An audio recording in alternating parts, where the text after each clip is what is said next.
Ito pa rin ba ang gamit mo pa naglilinis ka ng bahay ninyo?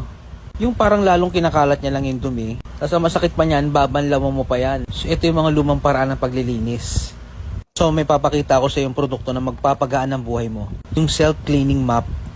Kaya self-cleaning to, meron tong dalawang compartment. Yung isa, pwede mong lagyan ng malinis sa tubig. Yung pangalawang compartment, doon na pupunta yung maruming tubig. So nilagyan ko ng tubig, sabon, at saka Clorox para ma-disinfect na rin. Meron din tong brush para nakukuskus yung mop habang ini-spin mo. So parang dual action to, nababalawan niya na at nababrush niya na yung mismong mop. Stainless steel din yung rotor nito, kaya pwedeng mabasa. So ito na yung separation ng marumi at malinis sa tubig. Yung nasa labas, ayan yung marumi. Yung nasa loob naman, ayan yung malinis.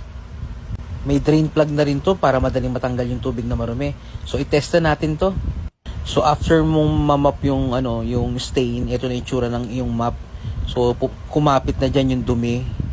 So napakadali lang gamitin ito para matanggal yung duming yan kasi ito kaya niya ng banlawan at saka i-scrub yung mismong basahan ng mop. Ang gagawin mo lang, itataas baba mo lang siya ng ilang minuto, tapos ito nang itsura niya.